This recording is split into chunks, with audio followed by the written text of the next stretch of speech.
Hello friends, it's Dave here from SaveDex, bringing back the old SaveDex Podcast. It's been a while, and I've got the same guest star that I had last time, and it is Fatman&Pop. Hello.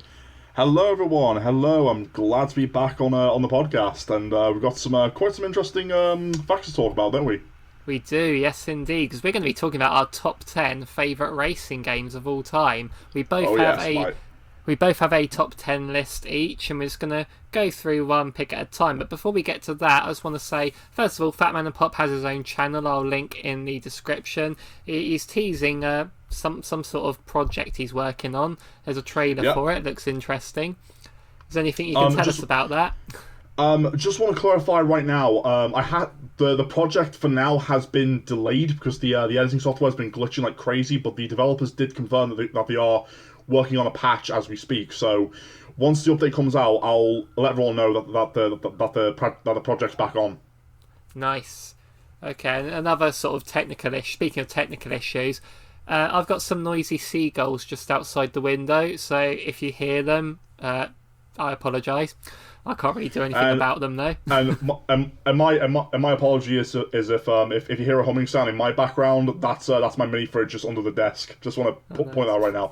I notice you point that out in your video sometimes. Yeah, like I recently got that like last month, so it does make quite a lot of humming sounds like every 20 minutes. So do apologise if that does happen. Nice. Alrighty. Okay. So before we get started, then let's do a little meet and greet. So, Fatman&Pop, what games have you been playing lately? Well, recently I've been playing this new racing game called Redout 2. It's very similar to F-Zero and Wipeout and all stuff. But the controls, I will give on a heads up. This game is required for people who are experts at racing games, so the controls are going to be extremely slippy, but that's the entire point of it, because it's all about drifting to gain points. Ah, see. Yeah, I have heard of Redout. I didn't know there was a second one, but I haven't played it yet. The sequel, I will say, is absolutely insane, and one of the interesting color schemes that you can add on the Xbox version is that you can actually add the black and green Xbox color palettes. Oh, nice. Which is a nice little touch for that version. The PS4 version, I think it's blue and white. Okay, that's actually pretty cool. Definitely is. Yeah. Anything else you've played? What else? Oh yeah, I've been playing some Doom 2 as well. Actually, just wanted to go back and play a bit of retro shooters. I streamed that once, didn't I? Yeah. Yeah, that's a fun time. Always a fun time. Definitely love Doom. So on my side, obviously, I haven't actually made many videos in the last few months, and that's partly due to a certain game that came out called Zelda Tears of the Kingdom. The good news is I've finally beaten that game now. I won't say much about it because I do want to talk about it in a different video, like at length, because it's one of them. But I've got a lot more free time now, so now I've finished that. But the other thing is, I was like, what am I going to do with my time now? But luckily, Mario Kart got some new tracks added this week, so that's kept me out of mischief. So that was fun. And I'm super glad they brought back Daisy Cruiser. Like, that was one of my all-time favorites from Double Dash. Like that and Wario Coliseum. Oh, beautiful. Oh yeah, Double Dash was great. Obviously, I recently did a video about the Double Dash tracks as well, so shameless plug there. So yeah, that's basically what I've been doing. So, on the topic of Mario Kart, the topic of racing games, should we get into what our top 10 favourite racing games are? Absolutely, let's go, man. Cool, so we'll start off with the handsome one, that's me. So my number 10 pick is a game called Galaxy 5000, which I had on the NES. Have you ever heard of that one, Fatman&Pop? I've heard of it, but I never got a chance to play it because I never was an NES kid back in the day. I've always been more of a Sega Mega Drive kid. Yeah. Actually, I mean, back in the day, I was actually quite jealous of the Mega Drive because obviously it was the more powerful one, wasn't it? But yeah, I suppose it's quite nice to have someone who grew up with Sega on here because you can get and as you can see, our list we do have some crossovers, but there are some very different picks though at the same time. So it's nice to Yeah, see. So of course. Galaxy 5000, it was a sort of a top-down, as you'd expect for NES. You Yeah. just used the D-pad to make your spaceships move, because it was a spaceship racer. And there were 10 courses, but they're each based on the 9 planets, at the time 9 planets, and then Planet X was like the secret one at the end. And so you'd start off on Mercury, then Venus, and then you'd have to like basically win each race, and you could upgrade your ship to get a faster one, and you could press A to jump and B to shoot as well. And Yeah. it was a really hard game as well, and if your ship destroyed, it went down to the previous version of it. You didn't die straight away. So there was that, and you could repair your ship after each race based on the money you earned from winning the race. It was a very hard game to get through. Only a couple of times did I actually beat it, but it was such a fun one to keep retrying. I can only imagine that game was specifically designed to be a micro machines type competitor, because that's what it sounds like to me. Yeah, I'm not sure what year it came out, actually. I should have looked that up. But it was sort of that sort of thing, yeah. But it was also nice as well. People know, like, there was you didn't get much voice acting on the NES, but there was a little bit in this. Like, sometimes if your ship bumped into another, there's this little voice went, "Excuse me." Doing voice samples for consoles back then were not easy to make. Not like obviously when the N64 came out, and obviously you got hardware that can easily handle that no problem. Yeah, definitely. So that was my number 10 pick. So what's your number 10? My number 10 is F1 World Grand Prix 2. Ooh. So this one, I'm just going to clarify right now. I never was and never will be a fan of driving simulators, but this game in particular, when I got it for the N64 for my birthday, really, really did spark my interest. Like, it was one of those games that caught my attention when I first popped it into the cartridge, because what's even more interesting though is that I'm actually friends with the former director of the game, Mark Collins, and he gave me an insight as to what happened to his company and the World Grand Prix series. It turns out his company went bankrupt because the licensing for both the F1 name, the sponsors, the cars, the drivers, ended up costing them so much money to the point where the game did successfully well, but it wasn't enough to pay them back. Oh yeah, that's always a problem, isn't it? So they had no choice but to close their doors. But that wasn't the end of his story, because he had good friends at Codemasters who was kind enough to actually bring him on board to actually work on the Formula One games over there, up until his retirement in 2015. Nice. And since then, the World Grand Prix series has always been has always stuck a place in my heart. It's been an absolute treat to actually have memories of a driving sim that I never thought I would ever experience in my life. But the only downside to the N64 and PlayStation 1 versions I will point out is the frame rate, because there's so much stuff on screen, it gets extremely choppy straight away.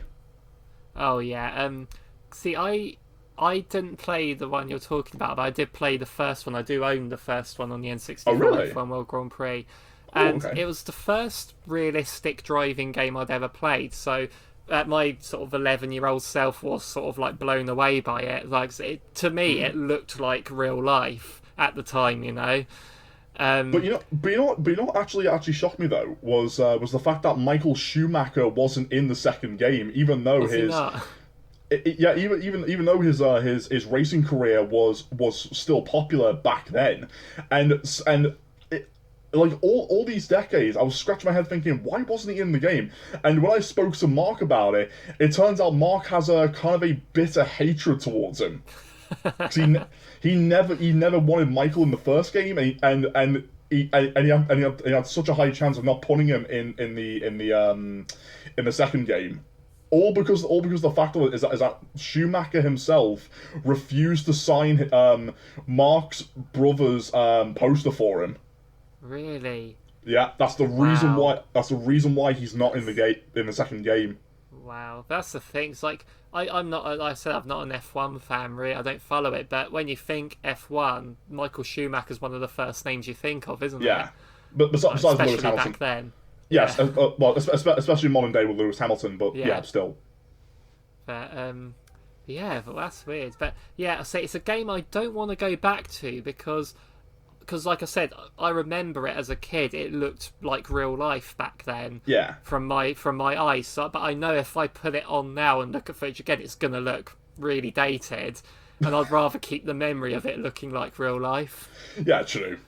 So should we go on to my number 9 pick, which very much doesn't look like real life? That is South Park Rally. Oh, okay. So this is one I know objectively it's not. People always rate it as a bad game, all that, and I can see that. But again, I was young. I was really big into South Park, still am really, and you know, when you're a kid, 12, 13 probably, and like it's your favourite TV show at the minute, even though I shouldn't have been watching it. Oh yeah, absolutely. And a game version of it comes out, and I just automatically loved it for that, because it had so much like fan service to the show.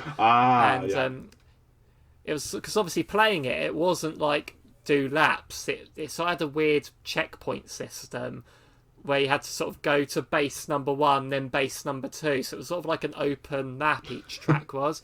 And there were other sort of variants. If you play through the season modes, there'd be like one of them you have to stop the chicken lover from getting the chickens or whatever and things like that. And the items were sort of reminiscent of Mario Kart style items, but they were like one of them is your vomit, that's like your oil slick.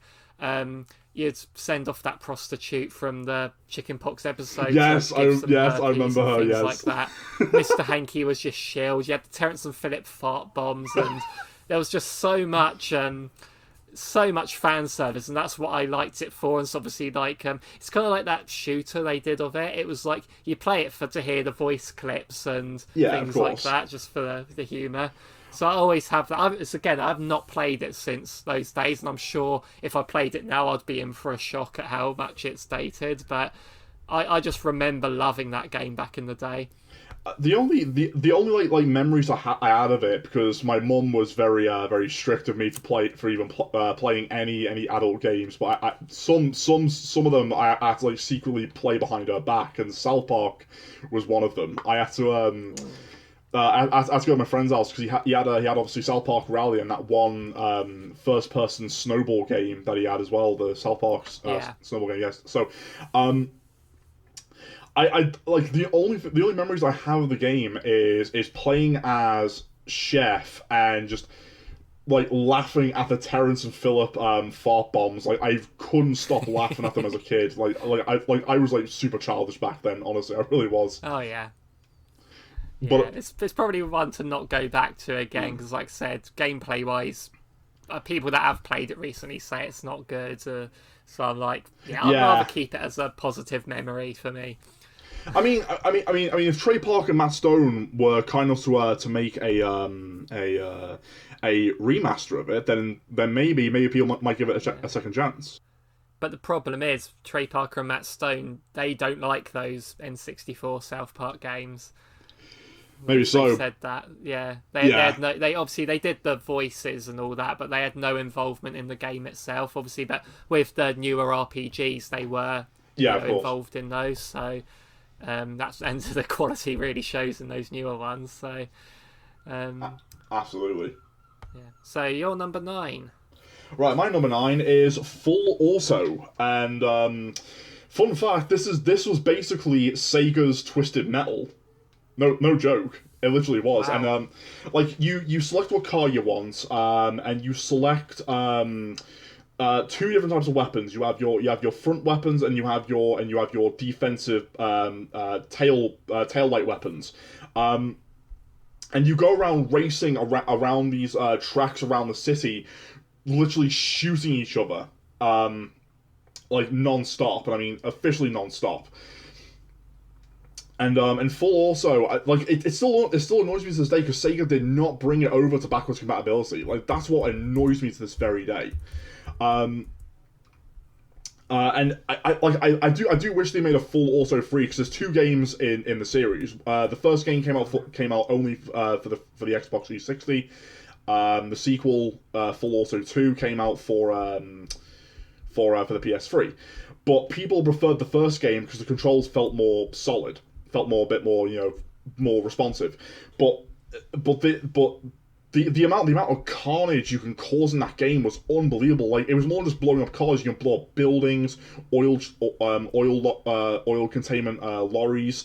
You can blow up petrol stations. You can actually smash through windows, smash through cafes and stuff like that to gain extra money. Like it was such a delight to play that game as a kid. It was so good. Yeah, it's a shame that it sounds. I'm just reading up about it now. Says it was removed in August 2012. It's a damn shame too though because I really enjoyed like Sega still owns the rights to it. It's just the problem is they just don't want to do anything with it because it's one of those unfortunate underrated gems for them, which is a bit of a shame. Yeah, it's a shame. It's like there's a lot of you could talk about Sega's underrated gems for a while, couldn't we? Oh yeah, that they should bring back. But yeah, it looks like. I mean, from how you just described it, it's something I would like to check out. But I'm guessing just video form is the only way I can experience it now. Yeah, sadly, but it's just it sucks, man. I've always wanted to go back and replay it, man, but sadly, unfortunately can't do that anymore. So it is what it is. Yeah. Okay, so my number 8 pick is probably it's the most recent game on my list, and that is Cruisin' Blast on the Switch. Ooh, one of my nephew's favourites, by the way. I just want to point that out. I remember you saying about him getting it, and yeah, this one I'd never played a cruising game before, which is probably why. Because people might be saying, those previous games, weren't they? Why am I choosing this one? It's the only one I've played, that's why. Yeah. And it is just bonkers, this game. Oh yeah, it's by far one of the best cruising games in the series because a little fun history here, ladies and gentlemen. Eugene Jarvis, the creator of Cruisin' Blast, the whole cruising series altogether, I should say. He retired in 2008 when Midway went bankrupt, and of course in 2009, it was passed down to a temporary development team who rebooted the series, but it was like the Cruisin' 2009 reboot for the Wii was one of the worst cruising games ever made because it did not feel like arcade style at all. It was far too like realistic as hell. But then of course obviously Eugene Jarvis got the rights back to his own work, teamed up with Raw Thrills to make obviously Cruisin' Blast for the arcades. Then years later ported it over to the Switch. Yeah, but yeah, I didn't know any of that. I didn't know there was a Wii one actually. Maybe that's how bad it was that I didn't really hear about that. But yeah, I just love because when I first saw this, I was like, oh, this looks like a crazy racing game. I may check that out, and then realised, oh, it's part of that series I had heard of before. But then just seeing things like you being able to race as a unicorn, it's just high speed. The game just keeps you moving forward, even if you crash or bump into stuff. It just keeps you moving. And then there's stuff like you're in London, like the London Eye comes off and rolls down the road with you, and just things like that. It's just such a high thrills game, isn't it? It is, and one of the modes that kind of made me roll my eyes in a humorous way is American police cars in London. I was like, oh yeah, that makes tons of sense, doesn't it? American police cars chasing you through the streets of London, like ain't that a surprise? Chasing you through Singapore or Africa, like yeah, makes total sense, doesn't it? Oh yeah, of course. Has the online update happened yet? Not yet, no, because Eugene did say it is happening, but the problem is though is that him and his team have been working on multiple different arcade projects for raw thrills, and one of which, not one actually, two of them, I should say, might be getting ported over to the Switch as well. Ah, Interesting. And those two are the X Games snowboard series, and possibly the Predator shooter game. Oh, really? Yeah. Ah, that's pretty cool. But yeah, the online multiplayer is happening, so it's going to be a while. So you have to be patient for that one. The game came out nearly 2 years ago now. Yeah. So okay, so your number 8 pick then. All right. Okay. So this one, this might overlaps with your list, and that is Sonic and Sega All Stars Racing. Yeah, we'll talk about it at the same time because this is actually my number 7 pick. So this will go into. So we'll talk about that collectively, then go into your number 7 afterwards. All right. Okay. So yeah. So you take the floor with this one. All right. So Sonic and Sega All Stars Racing. At first, I enjoyed Sega Superstars Tennis way before this particular game came out, and when I saw the trailer come out, I thought to myself, okay, it's got Samba de Amigo, it's got Ooh La La from Space Channel 5, the monkey from Super Monkey Ball, Aye. That's his name. Ryuzuki from Shenmue, which kind of shocked me. Two Virtua Fighter characters being Akira Yuki and Jackie Bryant, which again another shocker, which I was not expecting at all. And it kind of won me over because the 360 version, I've got to say, is the best version because you got more content in that game because they brought in Banjo-Kazooie as a playable guest characters. That's the version I got as well. It was an absolute treat to play that, and it went down as one of Sega's best crossover racing games. And I wish All Stars Transformed was a bit more unique with its content, but it felt like a downgrade a little bit. That's the thing, because I was sort of toying between this one and Transformed, but the thing is, the hook for me with it was obviously the game. I like the gameplay in both of them, but it was the whole. It's basically Sega's version of Smash Brothers in a way. The fan service.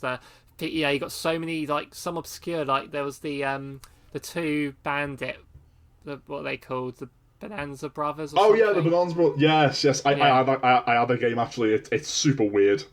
Yeah, and it's on all the Mega Drive collections, isn't it? That one. Yeah. And, Billy Hatcher's in there and. There was some obscure ones as well, but then Transformed sort of got rid of a lot of those, and it was quite a disappointment as well because again I love Virtua Fighter. I thought that was a great game and all, but they could have just brought back the entire cast, bring in new ones, and there you go, problem solved. Yeah, but then we got 3 characters from the Space Channel game in the sequel, didn't we? But then they just omitted some liked characters, and it was just a bit weird. But I remember I had a friend who described Sonic and Sega All Stars Racing to me when it first came out. He said it's like Mario Kart on crack, is how he described it. Well, he's not wrong. I mean, you had that one power up that made you flip up upside down and it just messed with your eyes. Yeah. And there was that Samba de Amigo track that kept on you're going through a portal and there was it was all crazy and yeah. Yeah, because you had dancing houses, dancing cactuses all over the place, and then you go through this portal where it has a huge rainbow background. But as soon as you get hit with that same power that flips the screen upside down, you're like this is this is an acid trip. I cannot deal with this. Oh yeah, and there was also one thing I wanted to say about the Transformed as well. Is I had that on the Wii U, and the thing about that is, Sega kind of outdid Nintendo there because they used the Wii U gamepad in a way that you could have 5 players for one thing. You could play 2-player with one on the gamepad, one on the TV instead of split screen if you wanted to. And I'm like, these are features that Nintendo didn't do in Mario Kart. and a launch game made by another company that's ported from another console did Wii U gamepad features better than Nintendo there. And they say Ubisoft was more innovative with that crap, but no. It's true. But they got that there was like a real life racer, wasn't there, in the sequel as well? Oh, God, what's her name? Danica Patrick. Something like that, yeah. It's a NASCAR racer. She was only in the game because her agents made a business agreement with Sega to be her sponsor during that time. That was the only reason why she was in the game. And do you think Wreck-It Ralph was in the game as because Sonic was in Wreck-It Ralph? They're like, yeah, you can use our character. That as well. Yeah. That as well. But yeah, and it's like Bowser got into that film as long as he had the coffee cup in the right hand or whatever. Oh dear. Yeah. So yeah, I enjoyed those Sonic racing games, but a lot of it was the Sega fan service was a big hook for me, and obviously gameplay wise, it was a lot of fun to play. But I'll also say one thing: obviously Banjo-Kazooie was one of the reasons I got the Xbox version, but also because at the time I was really big on chasing achievements, and but there's one achievement that that's to buy everything in the shop or to unlock all the achievements, something like that. But there was a glitch in the game that was well known that makes the shop think you haven't bought something when you have, and when that happens you can't get all the achievements, and that annoyed me. Yeah, so that was your number 8 and my number 7, so only logically we should go on to your number 7, which is also my number 6, so...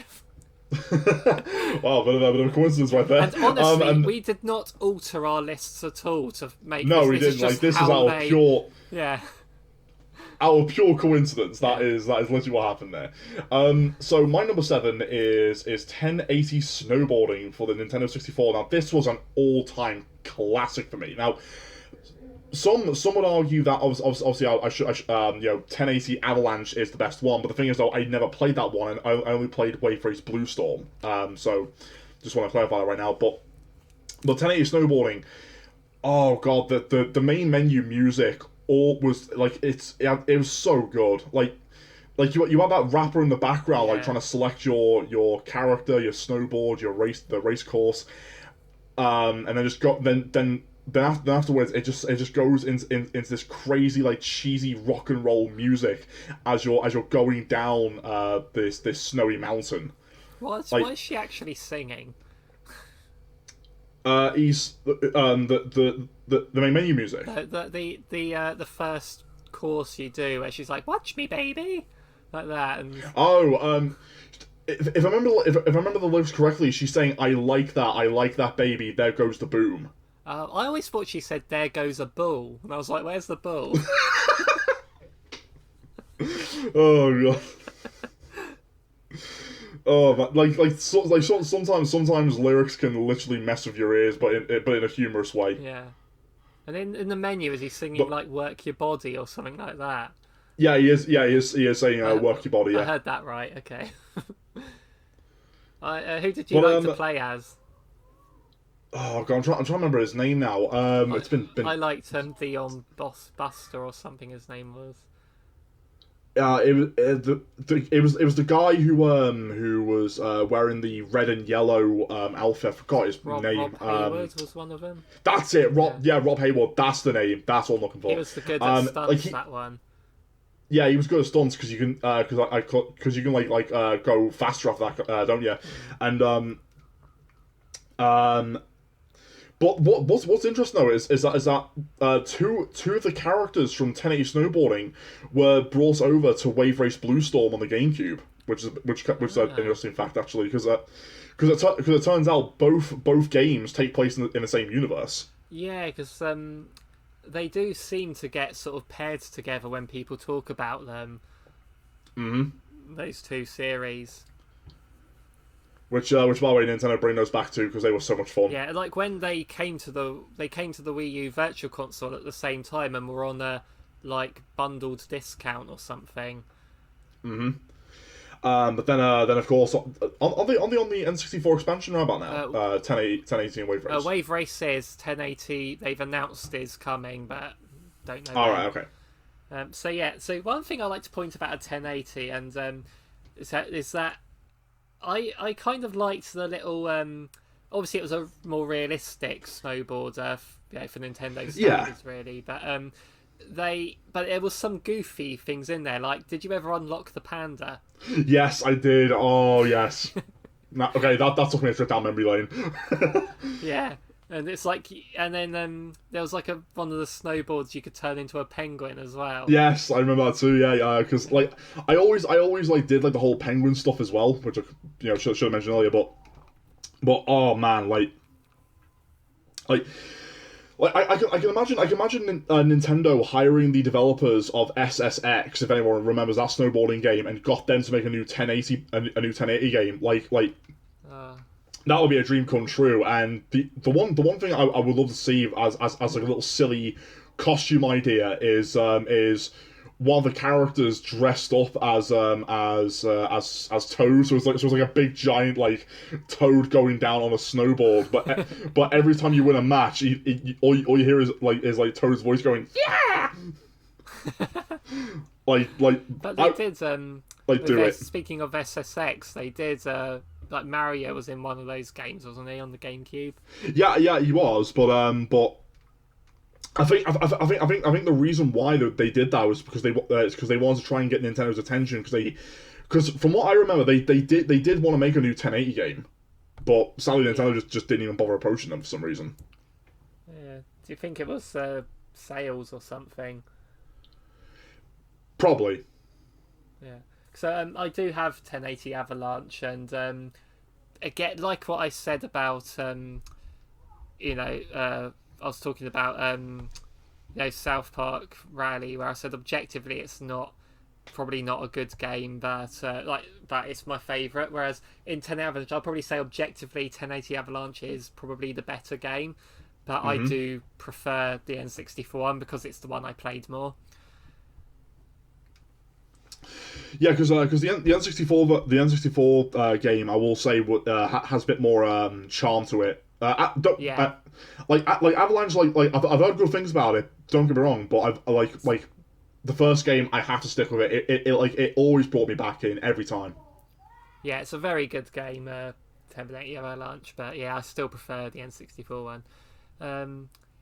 Okay, so that was your number 7, my number 6. So let's go on to your number 6 now. Okay, so my number 6 is Midnight Club Los Angeles. Now, back in the day, way before this game even came out, I tried the first Midnight Club game. I absolutely hated it.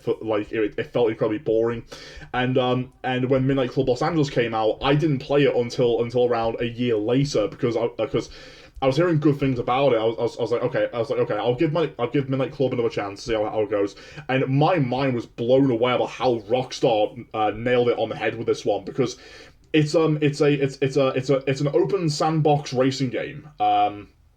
And you compete against other racers offline and online to try and unlock more cars. Now the game is available for backwards compatibility on the Xbox One, Series X and S.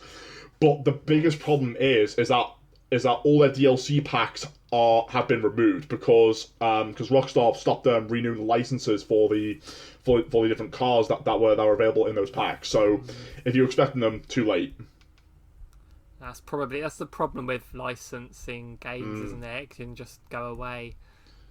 But keep in mind though is that Rockstar is a juggernaut of a company, and one thing that annoyed me though is that there was a recent leak that the latest Midnight Club game was cancelled. Because they were too heavily focused on GTA 5, even though the GTA community specifically told them to stop making updates for it. But of course they didn't listen and just carried on what they were doing. Wow. But that aside, like, Midnight Club was just such a fun game. Like, you just want to keep going back and replaying it over and over and over again. Because I even remember playing it on my 360. And do you remember like the feature on that console where you just rip like audio CDs and Yes. and play them on your little playlist. I basically, with that feature on a wrestling game, I made my entrance music the James Bond theme. Because with Midnight Club Los Angeles, I used to play like a lot of drum and bass on there, and it made it like adding that with this game made it feel like you were driving incredibly fast and you just didn't want to stop. Like you just wanted to keep going and going and going and going and going until obviously you crash and burn, which is kind of a rarity in Midnight Club because you're basically just like scratching your cars on the walls and whatnot. But oh god, like the car that I enjoyed driving was the Lamborghini Spider, which was probably one of the fastest cars in the game. It was absolutely nuts. Oh my god, no joke, I currently have the Wikipedia page for this game open, and the screenshot there is that very car you just mentioned. Well, kind of surprised, ain't it? Oh god, because a lot of people kept on saying that Test Drive was the better game. I was like, nah, like Midnight Club is where it's at. Like this is like the top pinnacle of racing games. It's so good. Yeah, I should check. Say you're selling this to me, so you say it's on backwards compatible. I might have to look at this one. I think it's at a cheap price now. I think because this game came out in 2009, so it shouldn't be too much of a problem. Was it a physical game back then? Yeah, it was. But obviously now it's digital. But yeah. But so could I nip into CEX and find it? I mean, if you want to give it a go, then feel free. Yeah, maybe. Okay, we'll see. Yeah, I'm definitely wanting to check out some of these games. This happened with me when I did the top 10 games with Glenn last year. I ended up sort of looking into the games he mentioned that I'd never heard of. Yeah. It was quite fun to do that. So my number 6. We're on to my number 5 now. Wow. So I've gotten so muddled up with because we had those crossovers. Feels like we skipped a few of mine, doesn't it? Well, I mean, we have a lot of favourite games in common, so there's that. Yeah.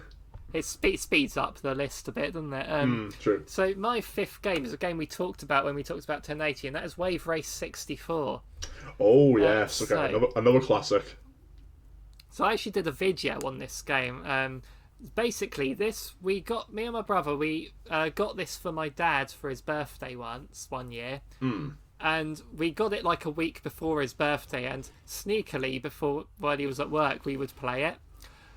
Before we actually wrapped up, and then obviously the day before his birthday, we just deleted the whole everything on the game and then wrapped it up.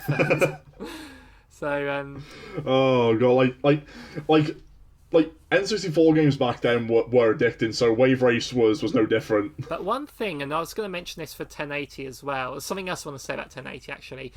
Did you notice the Mr. Bean Easter egg in that game? Wait, there was a Mr. Bean Easter egg in the 4th racetrack on it. I can't remember what it's called, where you go through that ice tunnel. I can't remember if it's before or after it. There's Mr. Bean's Mini is there, parked next to the blue 3-wheeled van it always feuds with. How did I miss that? Yeah. Oh god, I was too busy trying to win races. I didn't even notice. So if you watch a video of it, I can't remember what the track's called, but it's on the left-hand side. Have a look at that. Right, okay. Anyway, speaking of this, so same with 1080 and Wave Race as well is, imagine this happened today. A £50 game came out, and there's only like 8 racetracks on it and 4 characters. Yeah, that would be it. That would cause huge backlash. Yeah. I mean, I bet there's people like Mario Kart's going to have 96 tracks in it soon, and people are probably still moaning that there's not enough. But that's just how it was back then in the dark ages. That we because it was due to hardware limitations and limited memory, so it wasn't that wasn't so much the developer's fault on that part. Yeah, that's like the 3D graphics, especially on cartridge over disc. It was just not that much space on there for them. Yeah, true. But I'd say what it lacks in quantity, it makes up for in quality, because I really like the tracks in this game. Yeah, of course. I mean, it was like it was an extremely good game, and Blue Storm for the GameCube was equally good. Yeah, I agree. I haven't played Blue Storm as much. Again, it's because I was younger when Wave Race 64 came out. So at that age, you sort of put more time into the games. And I was sort of late teenager when I got Blue Storm, and I do enjoy it. But at that time I just wasn't playing games as much as I used to. And now I play them even more than I used to. So, but yeah, like you had so the system with Wave Races. You have these the buoys that are like red and yellow. Yeah, and you have to like swerve to each one, don't you? To get a boost. You go left around the yellow ones, right around the right ones, and not only that, but you also had like a boost meter. And when you successfully went round the correct side of one, you got an arrow added up to 5 arrows till you go maximum speed. And if you miss one, you lose all that power and you lose a life. And if you lose so many lives, you get retired. That was Nintendo's way of trying to be cruel with their racing games, because oh boy, like I have quite a few memories of that. Nintendo were bastards back then. I mean they've cut down that now, but yeah. Once the Wii and DS era came out, and they were like, actually, let's be nice, too nice in a way, to the casuals. Yeah, let's just throw it down for the kids this time around. You know what I mean? But we grew up with those difficult games, and it made us better gamers for it. But what do I know? Not much of Dark Souls or Elden Ring. That much is certain for me. That's true, yeah. But yeah, Wave Race 64, I loved that. And another thing my brother and I used to do was one of the characters in it was the one that was in green. We never played as him, but we noticed there was this commentator that sounded a bit cocky, and you'd be shouting things like "Let's go" and "Yahoo" and things like that. But we always noticed he used to shout "Let's go" when the green guy overtook us, so we just assumed the green guy was the commentator. So he sort of became our arch nemesis. For me, for Wave Race, is that I loved riding the dolphin on that. Oh yeah, you could unlock the dolphin, couldn't you? Yeah, it was like a cheat, wasn't it? And what's interesting though is that dolphins love to actually chase jet skis, which might actually explain in real life, which might explain why Nintendo got that idea from. Yeah, maybe. But also another thing we didn't mention with F-Zero as well is it because we're only talking about racing games, aren't we? But both of them have stunt modes as well. Yes, they do. Very addictive, like high score chasers, aren't they? So yeah, I really like those as well. And yeah, that's Wave Race. Oh man, so for my number 5 is quite a long forgotten racing game that competes with my other racing game that was at number 3, but obviously going back to not number 3, sorry, number 4. Going back to number 5 is Split Second. Now this was a game that caused like natural disasters 10 times over. You're basically racing while causing destruction around the track in order to win races and sabotage the other drivers. Now, one thing I will say about this game though, and this still annoys me to this very day, is that their publishers surprisingly were Disney. I'm just reading that, yeah. And the one thing that made me so angry with this, and trust me, this is the reason I hate Disney as well for any type of reason. This reason in particular, is that Disney went out of their way to not only shut down the company that made this game, but cancel the sequel, despite the fact that Split Second sold over 5 million copies. Wow. Because they give a reason. Yeah, and this is like one of the most scummiest things ever, because they were scared. They were scared of the fact that it was going to beat their other actual like Disney games that they had coming up. Like they had that one Mickey Mouse puzzle game they had in the works. Kingdom Hearts 3. Like they were scared. They were scared that this game was going to win, and I was like literally scratching my eyes out, going, why'd you do this? Why? I'd say a puzzle game and an RPG are different audiences, though, aren't they? Yeah, exactly. So I don't get why you would be so scared of a racing game that was action packed and was all about like, you know, like causing dams to blow up, causing like cranes to automatically malfunction and hit your opponents, bridges blowing up, helicopters dropping bombs. Like that was the whole point of Split Second, and it was just carnage like to a T. Oh, nice. Is it available anywhere now? Yeah, it is available for backwards compatibility, though I must warn you, there is a glitch in the game where once the game fully loads up all the online players, it may cause your console to automatically shut down because it for some reason it can't handle the 360 quality on that particular engine for some bizarre reason. Wow. But it is a game I would highly recommend though, because it is really good. It is so good. Oh, no, say it again. I just want to try that as well. And what's surprising though is that people are still playing the online multiplayer to this day, despite the fact that the game came out back in 2011. Wow, that's pretty good. That's pretty good going, isn't it? It's dedicated. So the community is still alive. It's just that this may be the only Split Second game we'll ever get, unless Disney might, because obviously since Disney's lost so much money over the last like 3 years, they might be selling off some of their IPs, and Split Second could be one of them. So we'll wait and see. Get someone else to pick that up. Yeah, let's hope. Who would you want to pick it up? For me, I would love the former developers of Split Second, Hangar 13, because obviously that's their new company name now, to try and revive it. Nice. Which will be a dream come true if it did. Yeah, then that would be a way to play it again today. Like. And what is your number 4, my good sir? My number 4. Oh yeah, let's have a look. Where am I? So I was just reading about the game. I'm very fascinated by it. It's alright. So this is a PS1 game. I'm going on to the PS1 here from my 2 N64 games. So I'm going to go on to Crash Team Racing, which is a game. I didn't actually own a PS1. I had a friend who did, and he had this game, and he showed it to me. And at the time, I was like, I didn't want to admit it was good, because at the time, you know, you had the whole Nintendo versus Sony thing. I was very much a Mario Kart player. But I could see it was good. And another thing that annoyed me about it was whenever I sort of talked about, was telling people about, talking about Mario Kart with people, I had this other friend who was a PlayStation player saying, "Oh, but Mario Kart just sounds like a rip-off of Crash Team Racing."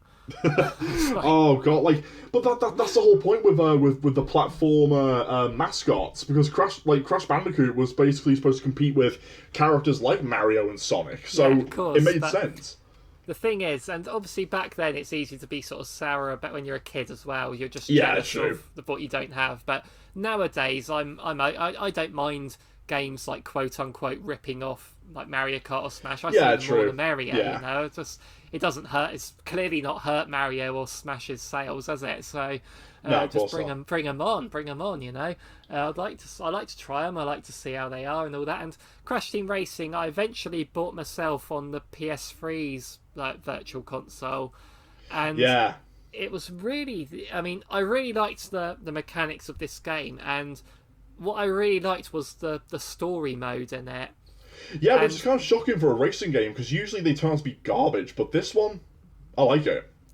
Yeah, because you had to do the 4 races in that area, and then there was like one where you had to get the 3 CTR letters, then win the race, and then there's one where you had to do the time trials, like in the Crash platform. Yeah, to collect the relics. Yeah, I remember that. Yeah. Yeah. And like the crates, you had the crates with the numbers on that froze the timer for that amount of time, which was really good. So that very friend who had the PS1 as a kid, this was when I was like in my mid-20s, by the way, he would come over, because he lives quite far away from me now, but whenever he'd come over, we'd put the game on, like Crash Team Racing, not to play multiplayer, but to play the single player, and we'd just take it in turns to try the different challenges.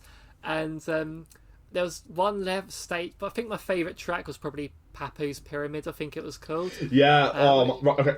My favourite was Oxide Station, because you can just like jump like outside the tunnel into space, and you're like doing like a full on like gravity air jump until you like land back down. Like, it was so good. Oh yeah. So my favourite memory of Papu's Pyramid is that the time trial challenge where you have to get the crates to not time. Because my friend, it was his turn to try and beat that level, and he tried it so many times. Like, so many times I was watching him, and he just kept on giving up. So he eventually said he gave up, and he handed the controller to me. Guess what I did? What? Well, not only did I beat it first try, but when I got to the finish line, just like an inch from it, I paused it, hit restart, and said, look, I've proven it can be done, you've got to do it. Oh, okay, that is pretty clever what you did there. Yeah, so that's that memory alone is why I like this game. Well, here's three interesting facts about Crash Team Racing, actually, from what I know, is that the three letters CTR obviously stand for Crash Team Racing. That's much obvious. But what was ironic, though, was that Naughty Dog, before obviously they went downhill, they were founded by a Christian development team, and they actually fooled Christian parents into buying their kids the game, because they literally said that the three letters of CTR stand for Christianity, testimony, and religion, and they were like, okay. And it worked. Like, it doubled in sales, which was kind of a shocker. But then fact number two was that the story mode, the writers weren't even trying to make it good. They basically said that this was going to be their last Crash Bandicoot game they were ever going to work on. So they thought, okay, instead of going out with a bang, we might as well just go out with a flop of a story. And they weren't even trying, but somehow it came out as a success. Oh yeah, I love those sorts of, like I said, like those time trial things, these challenges that you try and restart like 50 times before you do it. I love that sort of thing. And fact number three is that Fake Crash, the one with obviously the big teeth and huge eyebrows. It turns out he was originally a Chinese bootleg Crash Bandicoot toy. So Naughty Dog decided to make fun of it by taking that design and just calling him Fake Crash, just to get back at the Chinese manufacturers who created the bootleg. I never knew that was his origin. That was the whole reason why, and it's beautiful. Like, it's such a clever way to make fun of them. Oh, definitely. So yeah, I mean, there's quite a lot of things to remember about the game. It's all a blur. Speaking of, let's go on to your number 4. Right. So number 4. No, it's number 3 for me, actually. Number 3. Oh no, it is number 4. You're right. Sorry, my bad. All right. So number 4 is another game that kind of like falls into the same falls into a similar story like Split Second, and that is Blur. See now, what I did just then. Yeah. I love Buns. I absolutely love it. Blur. Now this is what I think is going to get interesting for you, man, because Blur is actually a combination of taking real cars, real locations, combining that with Mario Kart-esque power-ups, and it's pure genius. It is like one of the most like well done ideas for a racing game I ever came across, and I was hooked on it when it was first announced. See, I never played this one, but I do remember the advert for it was like a Mario Kart parody. Yeah. Where he had like Toad-like character going, "Oh, this is boring, this kart racing," and then goes and sees the Blur cars and. And the people who made this are used to be in my hometown. Oh, really? And now some of you are probably wondering like why does this game fall in the same like tragic way of Split Second? Well, because surprise, surprise, their publishers were Activision, and Activision were quite scummy back then, and still are now, even before the allegations came out with them, which I could go on for hours. But one of the things that got me so angry though, because was that Bizarre Creations, the developers who made Blur, were brought into a meeting just 2 months after the game was finished and released by Bobby Kotick and his marketing team, and they tried to manipulate Bizarre Creations into making a Call of Duty game, and some would argue that last James Bond game that they made was the nail in the coffin for the company. Nope, it wasn't. It was Activision, because they cut 40% of their paycheck because Bizarre Creations refused to work on the next Call of Duty. I see. It was that got me so angry though, because the sequel was cancelled because of that, and you can even find the footage of Blur 2 online by a former developer, and the feature in the sequel was that you can jump on these magical ramps to drive across on the side of buildings. And it got me so angry that Activision did that to them. But there is a bit of hope here, because the former founders of Bizarre Creations started a new company called Lucid Games, and the good thing is they got the rights back to both Project Gotham Racing and Blur. Only problem is they haven't done anything with them since, and I'm still waiting for a new installment from both games. Oh, right. Yeah, but, so it's again. I want. Is this game available still? No, it's not anymore, sadly. Because there was supposed to be DLC, but again, that was cancelled due to obviously the same thing. But all the negativity aside, though, the game is just outstandingly good. The career mode is a bit meh. It's very obviously average, I guess. But that's not what matters. What matters is the multiplayer. The online multiplayer. It is so good. It is possibly one of the best experiences I've ever had in my life, yeah. And you can pick up 3 power-ups at once in the game and switch between them, and 3 of them, being my favorite ones, were obviously the Nitro, of course, if you want to go fast, Shock, which is basically where you can rain down giant lightning strikes on the opponents. And Barge, which is basically where you can shove your opponents out the way with a miniature shockwave. Oh boy, but the interesting parts didn't stop there though, because they actually brought in concept cars that were never released that were playable in the game. Wow. Okay.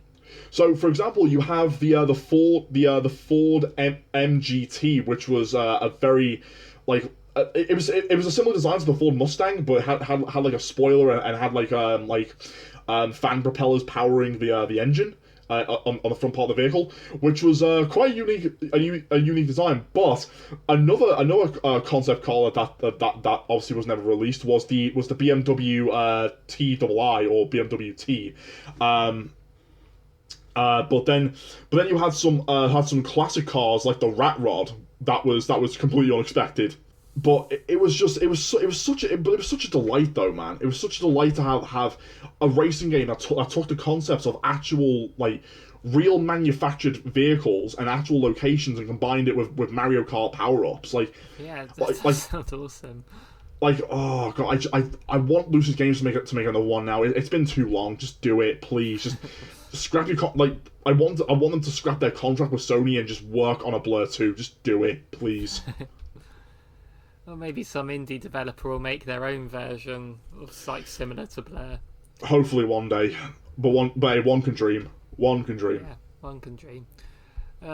So if we move on to my number 3, but we will not be moving on to my number 3 because this is our third and final crossover pick. But my number 3 is actually your number 1. So I'm not actually going to say anything about it. I'm not even going to say what it is because that would just spoil the top of your list, won't it? Right. So I won't say what my number 3 is yet. We're going to move on to your number 3. All right. So okay. This one this one has always been a race game that's always been a place in my heart, and that is Outrun 2006 for the Xbox Live Arcade back in the day. Alrighty.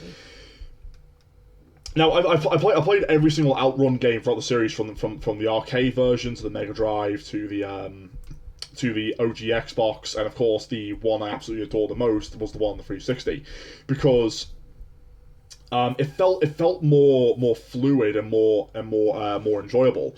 And funny enough though, Sumo Digital, the people who worked on the Sonic and Sega All Stars racing series, this was their Outrun 2006 was their first ever game they ever worked on with Sega. So if you ever spot the Sumo Digital logos in the backgrounds, that will explain a lot. However, what I absolutely enjoyed was the fact that you could choose the retro Ferraris and the modern Ferraris during that time period.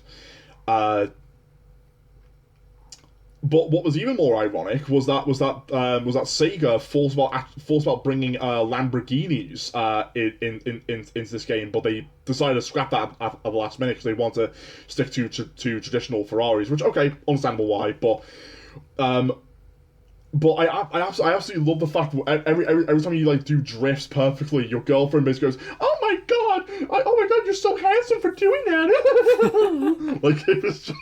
Like, oh my god! Like every time, like it's always every single Outrun game. Your girlfriend always intended to do that. It was just an absolute treat that they kept that in there, especially in the 2006 game. But as of right now, like I do want another Outrun game. Like, I wouldn't mind that. Bring a new Outrun game. Say, just do it, please. That'd be great. Yeah, it's one of those franchises. Like, I know of the series, but I've not actually played any of these.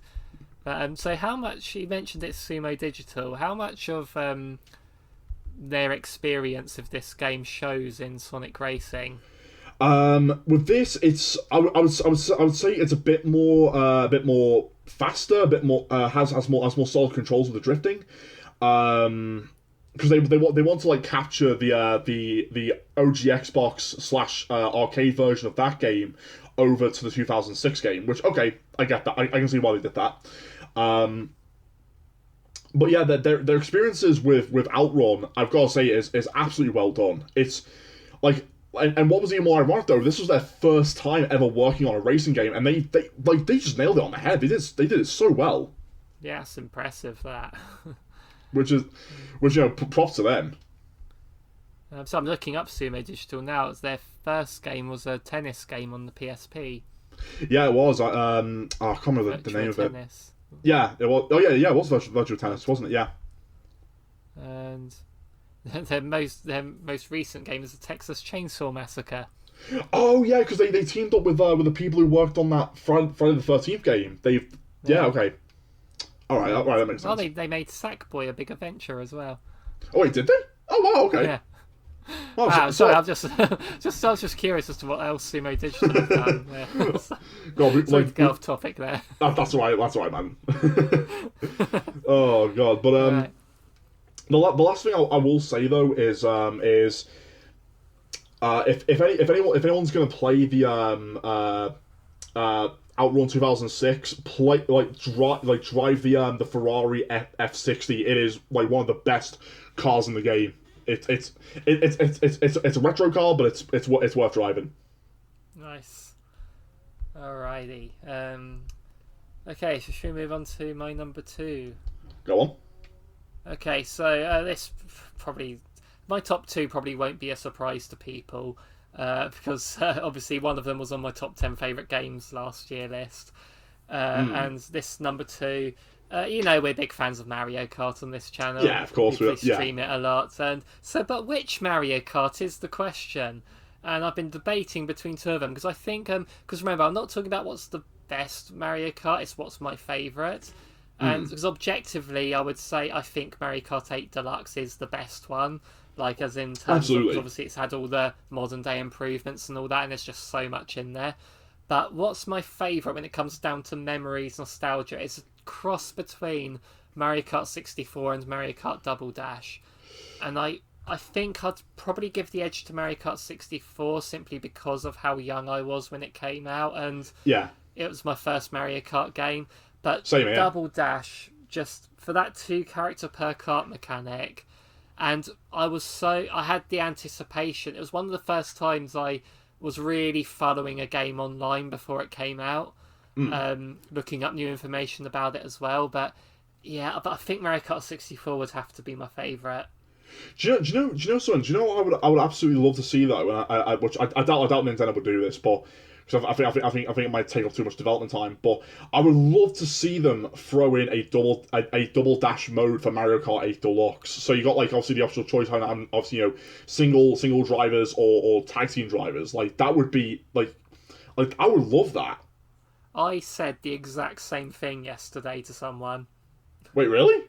Yeah, I said a double dash mode. So he said, it's like they've done these updates, like these free updates. When they've done the DLC, like they've added custom items now, so you can turn off the blue shell if you want and stuff like that. Yeah. I said if they want to do another free update, just put in a double dash mode. Oh man, like bring it. Or have the next Mario Kart be Double Dash 2 or something. Like I can just picture the double dash mode where obviously it has like 12 cars on the track, but the characters are like extended to a higher amount, and all you'll see is just Bowser driving a miniature bike that's built for the baby characters, while baby Mario's like on his back trying to like throw like bombs behind him. Oh yeah, because there's like 40 something characters in Mario Kart 8, so yeah, which is insane right now. Perfect for 2 per kart. So yeah, but anyway, let's talk about what my favourite one is. Anyway, that's alright, man. Mario Kart 64. So again, it's a smaller Mario Kart game, 16 tracks, 8 characters, 4 battle stages. But those battle stages included Block Fort, which is my favourite battle stage, and I just love the track selection as a whole in this. Yeah, the Rainbow Roads is a bit long and boring, but the rest of them I think are really good tracks. There was Toad's Turnpike, where if you do it in mirror mode, the cars come towards you, which is annoying, but it was just iconic as well. Well, there was what actually fascinated me though, and it's kind of made me think like in a stupid way with this one racetrack. As a kid, I literally thought Choco Mountain literally looked like a giant pile of feces. I'm not making that up. Do you think that's where Rare got the idea for Conker's Bad Fur Day? That might be the case. Because to this day, I still call it Pooh Mountain. I mean, yeah. The redesign for Deluxe obviously looks a lot better. But if you go back and play the original version, my god, it literally looks on it. I was expecting like racing on a giant track of chocolate bars, but sadly that wasn't the case. I've got that cheer, that da da da da da da da. Yeah.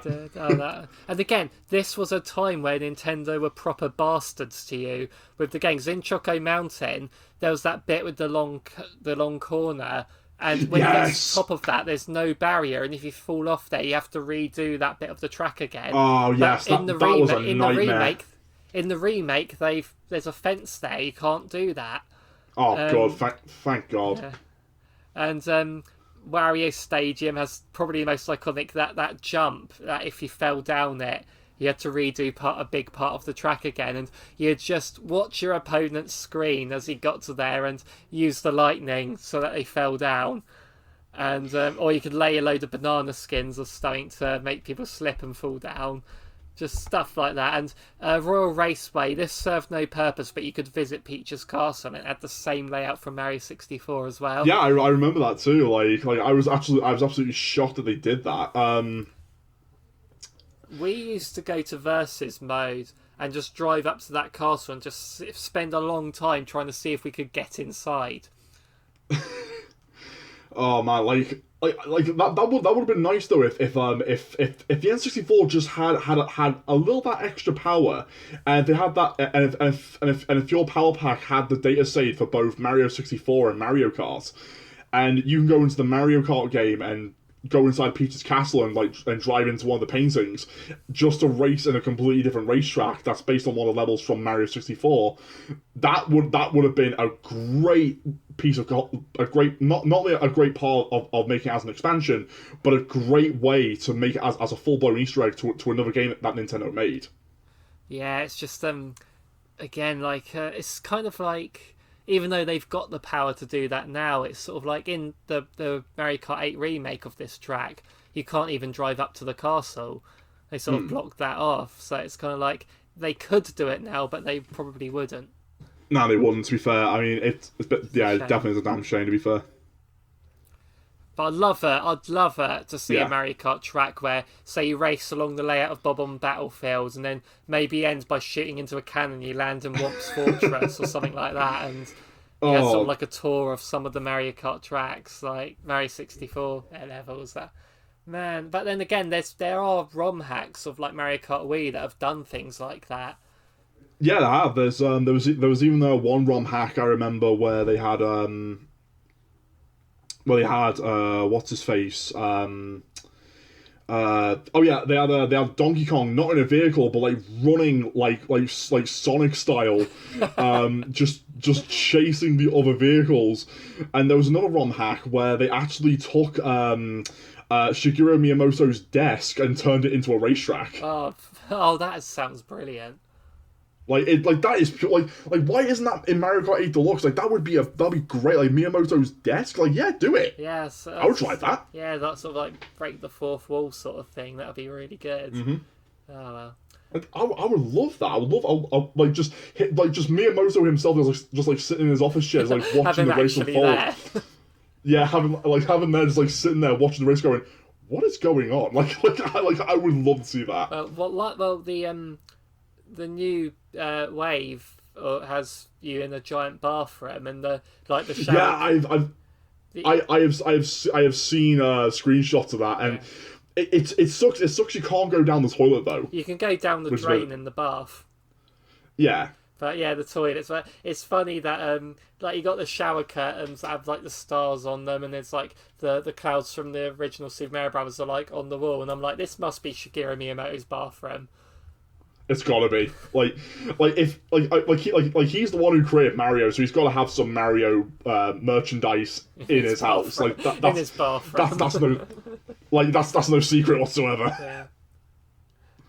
Yeah, it's funny.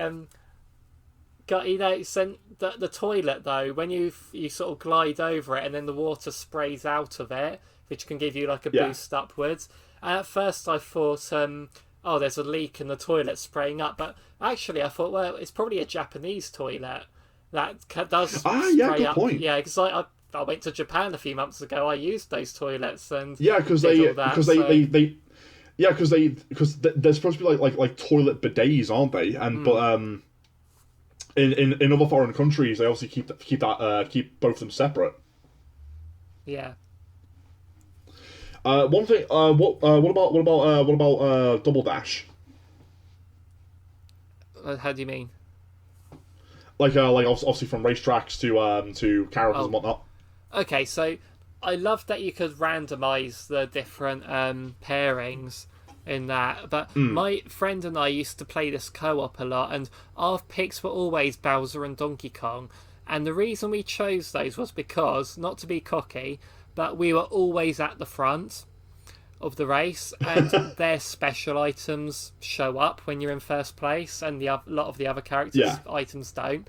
And because you're giant as well, you can barge people out the way, because when you play it in co-op, the passenger can press L and R to barge.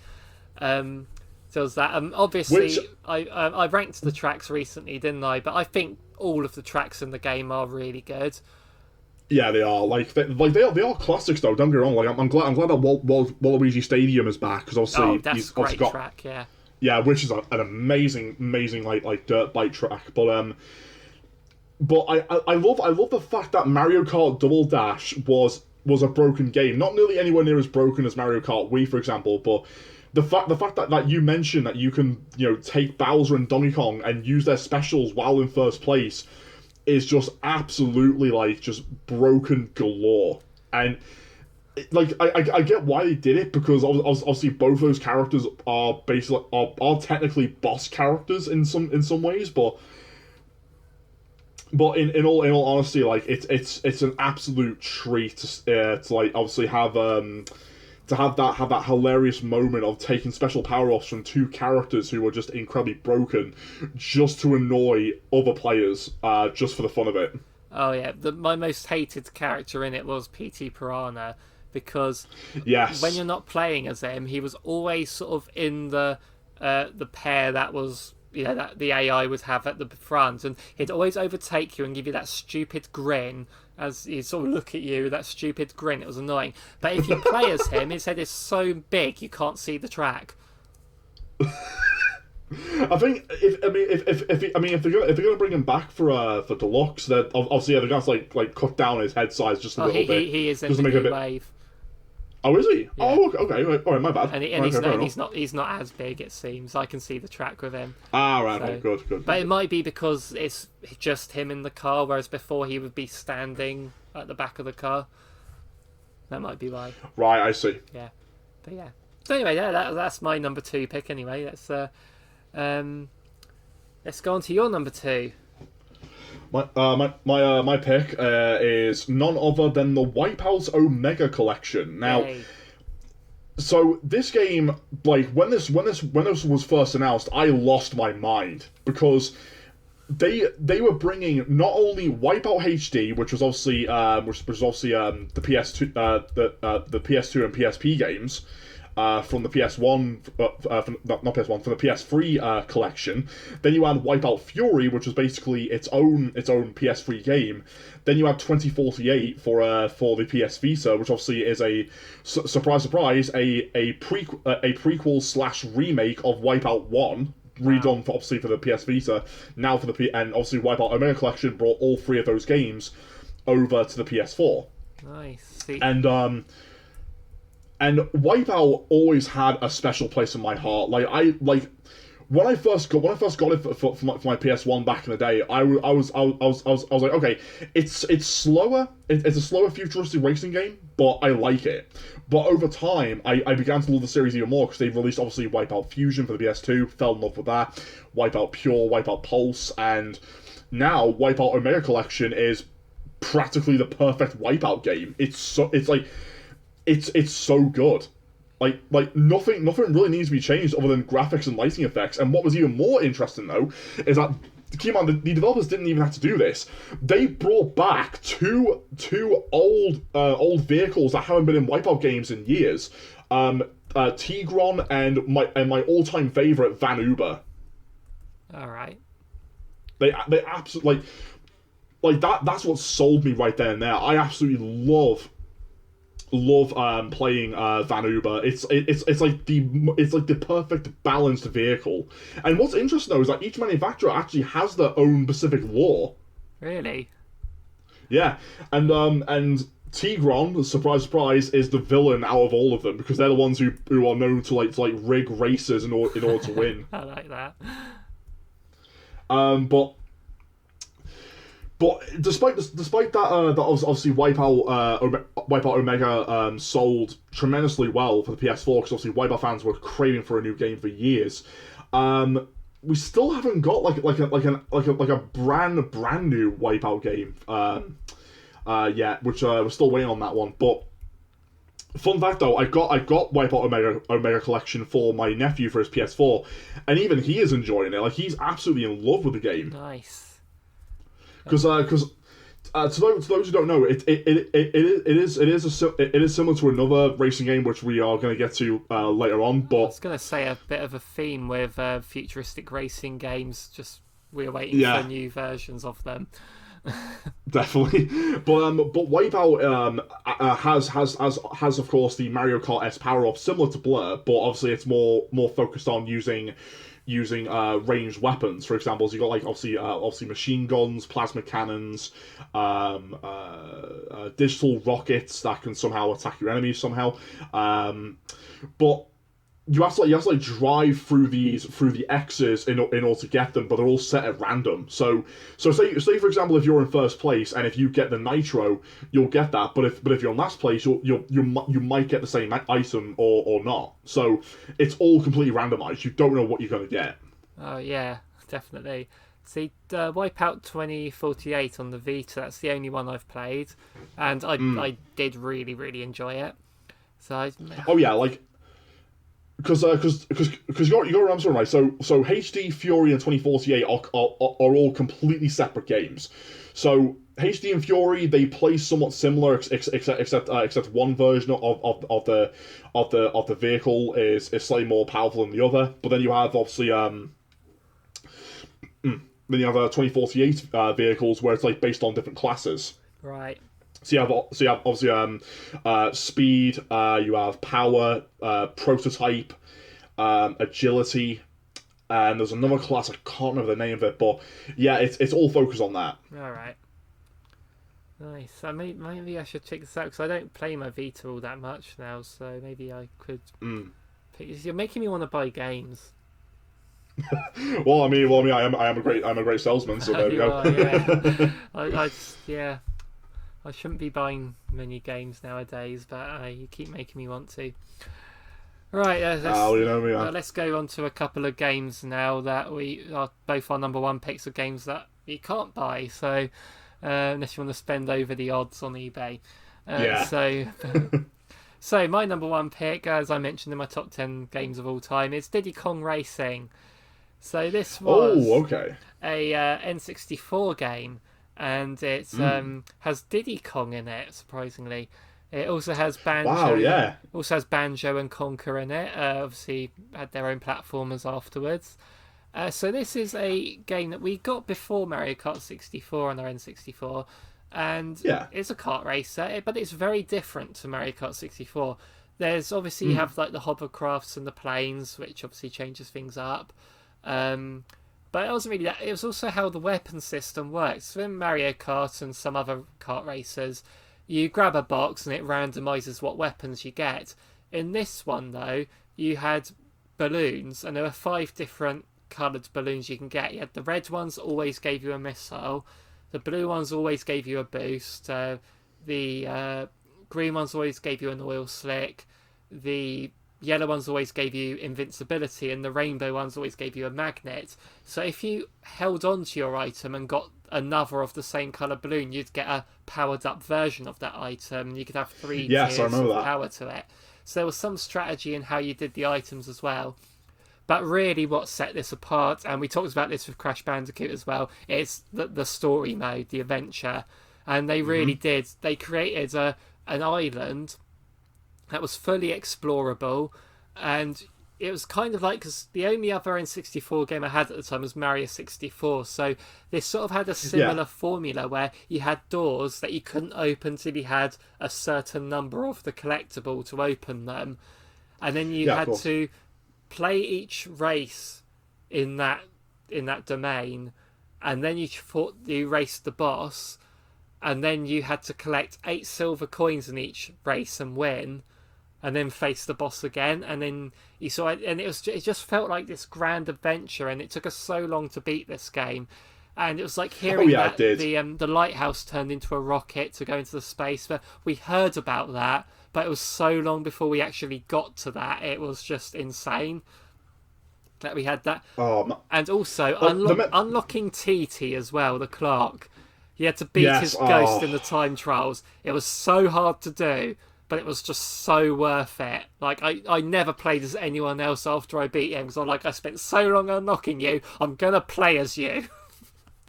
Like unlocking him was a grind, but it was a good grind, and that's what I like when it comes to games like that, because Diddy Kong Racing, there has been obviously continued grumblings that there might be a remake of the original game coming to the Switch, but we'll have to wait and see. But again, like when I heard this game was first announced, I had very little hopes for it, because I was like sitting there like, oh, it's going to be a Crash Team Racing knockoff, it's going to be a Mario Kart 64 knockoff, yada yada yada. But as soon as it was released, I was and I got my hands on it, I was like, okay, it feels different because obviously you're driving different types of cars. You got obviously the balloon power ups that you mentioned, but then you have obviously you're driving like obviously actual go karts, planes, hovercrafts. I was like, this is actually pretty good. Yeah, and also the battle mode. It wasn't just two that were just shoot each other, but then there was one where you had to collect bananas and put them in a chest, and there was one with the eggs as well. When you talked about a remake just now, a recent one, let's not forget it did have a remake on the DS. Which Yeah, it did. I did get. I wasn't that keen on this one because they kind of butchered a few things about it. Like, because like the silver coin challenges just turned into a first-person view going through the track, and you just had to drag them with the touchscreen, and they got rid of the battle mode and replaced it with such a bare bones course creator instead. I think it might. I think that might have something to do with the hardware limitations on the DS. Which, okay, if that's the case, understandable why. But yeah, I can see where you're coming from with that because the DS version, it was all right, not great, but I've always preferred the N64 version. It was always the best one in my eyes. The other thing is, to get the boost start, you had to press the A button after get ready. But on the DS version, you had like a picture of the wheel on the touchscreen. You had to like keep shoving it to rev it up, which meant you're doing that, and then suddenly you have to grab the buttons again to keep yourself going. And then with the hovercraft, you had to blow into it for the fan. Like little things like that did annoy me. It really did. Like blame Nintendo for that. They were forcing their developers to shove gimmicks in their games back in the day, which was. Oh god, what nightmares they were. But it's sort of the fact that they did bring them back, and obviously Banjo and Conker weren't in it because of Microsoft owning them now. So they replaced them with Tiny Kong and Dixie Kong, which is fine. But again, you're talking about a remake, but I wonder whether they could put it on the, because they got GoldenEye on the Switch now on the NSO thing, so maybe they could do Diddy Kong Racing, like, and Banjo-Kazooie's on there. I don't think having Banjo and Conker in the game would be an issue with Microsoft these days. No, not with the relationship that they have with Microsoft. I'm sure everything will work out fine. Just fair with that. Yeah, and and I think that the N64 version has aged well enough for it to be enjoyable to play on the Switch. You know, so.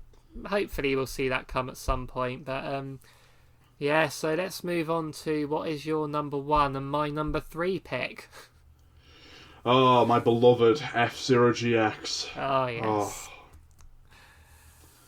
I'm very bitter about this game because years ago I lent it to a friend and I have no idea who I lent it to and I never got it back, and it's so expensive to buy now. Yeah, it is. Like, oh god, I've like fond memories of F-Zero GX. Like the amount of hours I have spent grinding this game due to how hard it was, because the story mode, I think you and I can both agree, was an absolute nightmare to beat. I beat it though. Yeah, same here with me, but oh my god, like that one mission where you have to like drive at a certain speed to prevent the bomb from exploding off the Blue Falcon was a nightmare. Beating the Ghost Data on the final mission on Rainbow Road's evil twin, Phantom Road, which was just, that racetrack was an acid trip. Like it was like you can tell that was designed to mess with your eyes. Yeah, but what I remember is where you had to get out of a tunnel and like the gates were closing. Oh yeah, because you have to like because it was when you saved Jodie from the building explosion. Yeah, but that was one I was mentioning earlier. I loved that one because it was a shorter one, but it was one where you retry it over and over again, like again 50 times until you do it, and that's one of those. That's the one I remember the most. It was an absolute treat, man. Like, and what was even more interesting though was that you can go to the arcade and obviously plug in your GameCube memory card to collect the data from F-Zero AX, and you can unlock more content within the GameCube version. I had no idea about that. Because it was an actual thing. Wow. Because my local arcade had it back in the day, and and they like and I asked them to go back home and buy myself not buy myself but bring my GameCube memory card with me, plug it into the machine, play play like 5 racetracks with 3 characters in order to make sure the data is saved on it. And once I'm done with that, went back home, played it on the GameCube, and I was so happy I got the AX characters because they were so much fun. Oh yeah, definitely. Because my favorite characters in F-Zero GX is, of course, obviously Captain Falcon with the Blue Falcon, Blood Falcon with the Blood Hawk, Black Shadow with the Black Bull, Octoman with a Deep Claw, Super Arrow and Mrs. Arrow with the King and Queen Meteors. Then you had my favorite AX character, PJ the Taxi Driver, which was just like possibly one of the most original ideas I've seen there. A taxi driver competing in a racing circuit. Like that is. I mean, GX was created by Sega, so that could have been a Crazy Taxi reference. I was thinking, what's the Crazy Taxi Driver guy called? BD Joe was his name. Okay, so I thought it's 2 letters, isn't it? Yeah. So, but my God, man, like F-Zero, it's been long overdue, and I'm sure I've told you this before, but the guy who leaked the release date for Bayonetta 3 and the announcement for Metroid Prime Remastered, of course, has discovered coding within the GameCube library that's still being produced for the Switch, and he found zeros and ones that translated to a certain acronym, YGBP, which obviously stands for You've Got Boost Power, meaning that F-Zero GX might be either getting a full-blown remake of online features, or possibly a new installment in the series. We don't know yet, but yeah, if you're looking for this Make the Hate guy, he's on Reddit, so he's got all the information you need, and he's been super on the nose with all these leaks. Like, he hasn't lied once. The thing as well is Nintendo this year have done they've had 2 directs, and there's bound to be a third one in September. Both directs this year, they have announced shadow dropped remasters of GameCube games. They did Metroid Prime in February, and they did Pikmin 1 and 2 in June. Which I'm sure you were over the moon with that. Yeah. So I never bought the Pikmin 1 and 2. I'm going to wait for the physical for that. But I'm like, well, do F-Zero GX remastered in September, shadow drop it. And then Nintendo usually do full price for their remakes, but these GameCube ones, they haven't done full price. So yeah, I hope that they're setting a precedent here for what's coming in the future. I sure hope so, man. I mean, they already announced the Super Mario RPG remake, as well as Luigi's Mansion Dark Moon. Yeah. But oh man, Nintendo's on a roll as of late. By the way, on Amazon at the minute, the Metroid Prime remaster's £21. That's not too bad. That's a really good price. Aye. Yeah. So but with F-Zero, all I can pray for is that if they bring in online multiplayer for the remake of GX, if it is going to be a remake and not just a remaster, then happy days. It just shows you that F-Zero GX is the perfect F-Zero game. It really is. I think so. Anyway. It really is. Sega did one hell of a job with it, and I never thought I'd see the day seeing 2 former rivals would work together on the same project, and it would just come out as a huge masterpiece for them. Yeah, it was just an absolute treat. And what's interesting though is that the game designer of Super Monkey Ball, who was the same guy the same guy who produced and designed F-Zero GX, he even said that he would love to come back and work on a new F-Zero game. So you got him in there, and you've got the developers of the Fast Racing series, such as obviously Fast Racing Neo and Fast RMX, even admitting that they want to make a new F-Zero. So everyone's craving for a new F-Zero game, Nintendo. Just do it. Yeah. Or do a remake of GX. That's either one. We're fine with that. Yeah, and Shinen did such a great job with Fast RMX as well. Just Oh yeah. Like it was amazing. Get them guys in, get Sega and the other guy in. Oh man, F-Zero GX just, and that's the thing. Nintendo, I know Nintendo have said before about, they don't know how to innovate. F-Zero was one of them. Yeah. I'm like, F-Zero's never had it online. That's a new thing for it. Mm-hmm. And since Nintendo's basically dialed back on the gimmicks, this IP, I should say, has got a better chance of coming back. And the fact is, again, okay, don't do a new F-Zero then. Like we're saying, do a remaster of an existing F-Zero, like they've been doing with Metroid and Pikmin now. There's nothing wrong with that. Yeah, nothing wrong with that. So do it, Nintendo. And that's the thing. I know the Switch is the console, because if they're worried about sales, like it might not sell very well, then the Switch is the console. Because like, look at you never would have thought Luigi's Mansion 3 would be a huge seller back in the day, but it sold like 12 million, I think, over that. which was nuts. The same goes with Metroid Dread. Even that like tripled in sales from the previous Metroid games. When you think Luigi's Mansion 3 has sold better than every single Zelda game except for Breath of the Wild and Tears of the Kingdom, which is absolutely insane to me. Like you would never expect that. No. And the one thing I love about F-Zero GX, and I hope they stick to their guns for the remake, is that this game was not afraid to show a bit of tongue in cheek. Like for example, one female character named Kate Allen, who made her debut in F-Zero GX, they decided to make her more skimpier in GX. For example, she's wearing like orange plastic armor and an orange plastic thong and boots, and that's it. Nothing else. That's all she's wearing. Goodness. And there was one part of the interview where she said, "Oh, sometimes I'm freezing cold, especially when it comes to the ice plants." And I'm just like sitting there like, put a coat on and some jeans. What's wrong with you? Like, it's not rocket science. Oh, I remember those interviews.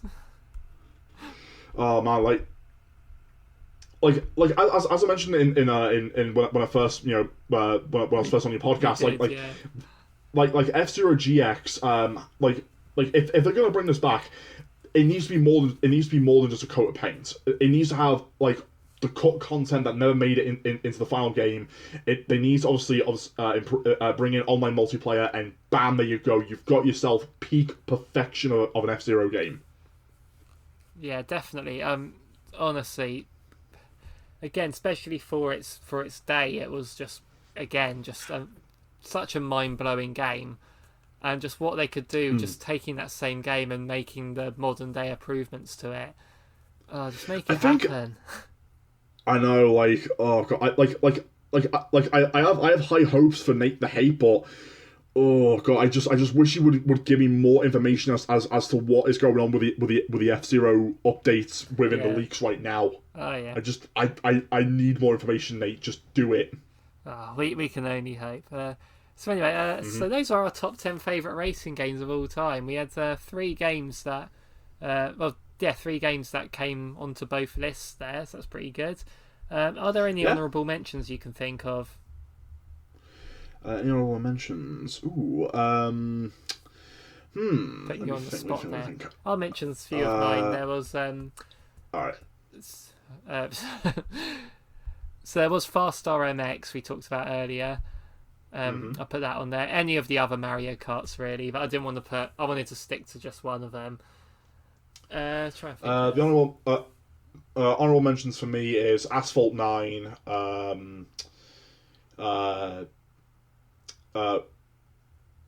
Red Out 1, which was also the first game I played from before the second one. And my third and final one is Sega Rally Championship 2. Oh yeah, that one. Also, I think we have to mention Sonic R as well. Yeah, even though that game felt like a tub on wheels, but yeah. just for the soundtrack. Yeah, the soundtrack is a masterpiece. It's beautiful. Absolutely well done. Yeah. Okay, so we got a couple of viewer questions before we wrap up. All right, let's hear it. Okay, they're both from Glenn from Switch Up. Thank you, Glenn. Okay. So first, he says, which is your favourite Mario Kart game and why? So I've always said mine would be 64, sort of tied with Double Dash. For me, it has to be. It's got to be a classic Mario Kart 64 because that was the first one I played. It's yeah. Had fond memories with that. Nice. And the other question is, what is the earliest racing game you can remember playing? His is Grand Prix on the 2600. Oh God! I'm trying to remember. Mine was it was definitely on the Mega Drive. It's got to be Road Rash. Oh, Road Rash was so good. Yeah. Yeah. Absolute classic. Love it. So mine would probably be, thinking about it, is either Galaxy 5000 or Rad Racer. So do you know Rad Racer? I'm trying to remember off the top of my head because isn't it like a Competitor 2? Oh no wait, isn't it that RC car game, was it, or am I mistaken for someone else? No, yeah, you're thinking of RC Pro AM, I think. But that's it. Yeah, sorry, my Rad bad. Racer was like a NES game, and it was sort of like a, one of them where you're behind the car and it's sort of like you're just following the track and getting to the checkpoint before the time runs out. One of them. But the gimmick of that one is you press select and the game goes 3D, and the game came with 3D glasses. Like those cardboard ones that had the red and green. Yeah. Man, that's actually quite a unique idea, actually. Yeah. So I think that might have been the first one I'd ever played, Rad Racer. Yeah. I still own it. It's actually on the shelf. It's made by Bandai. Oh, that makes sense. I mean, they can bring that back as like a nice little arcade collection. They could. They could have given it representation in Smash since Bandai Namco worked on those games. Well, only one way to find out. I mean, they do the Pac-Man anniversary collection, so I don't see why not they can do it with this. Rad Racer anniversary collection. That'll be a dream come true. Yes. Anyway, so that's the end of this is the 9th instalment of the SaveDex Podcast. Really? Yes. Wow. Yes. So I've been doing this for like a year and 3 months now, and I've done 9. That's not that impressive, is it? It's impressive in my book. Yes. And I'm hopefully recording the 10th one on Sunday, actually, to come out next week, and that's going to be with Jeffrey. So hopefully we'll get up to 10. We will get to double digits. So I'd like to have you back another time, Fatman&Pop. Thank you so much. It would be my pleasure. It would be absolutely delightful to come back, and I love hopefully we can bring more guests on as well at the same time. Yeah, definitely. I'll ask around. So guys, let us know what your favourite racing games of all time are in those comments down below. Thank you so much for listening, everyone. We'll see you in the next one.